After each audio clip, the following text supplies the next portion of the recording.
One of the reasons why Charlaine Harris's novel really means a lot to us, we approached her in September 2014 and we were looking to work with her because her audience is the audience that we want to reach.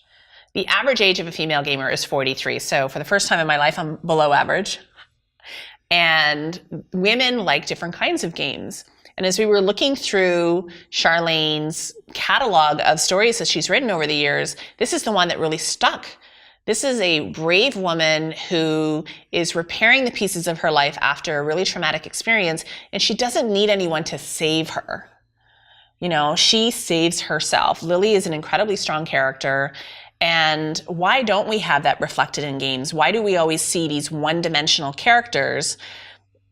One of the things that we're doing with the game is bringing in PTSD flashbacks as a component of the game experience. Narrative device. Yeah. You know, and it is important. It's important to me as a woman. And I think everything that's happening, especially in 2017 with the Me Too campaign and sexual harassment and sexual assault, I feel like we're just at that point where we should be able to experience those things in narrative in games. But even the healing from that experience and discussing what it takes to recover.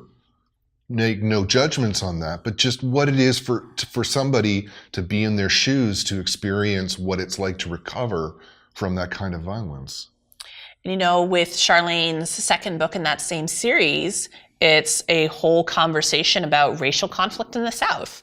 So we're already planning to do the second book. And it's like, okay, how do we get around? How do we dive deep into the issue of racial conflict?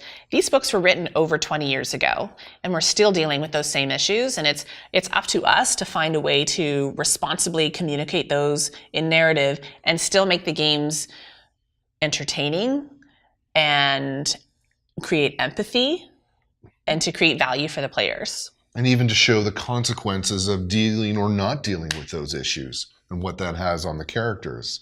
And why shouldn't games tackle hard subjects?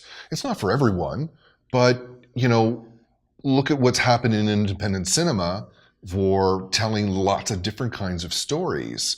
And I think that's now just starting to happen within video games, where all of these different visions of, like, that dragon Cancer and her story, where games are tackling harder subjects to reach a broader audience.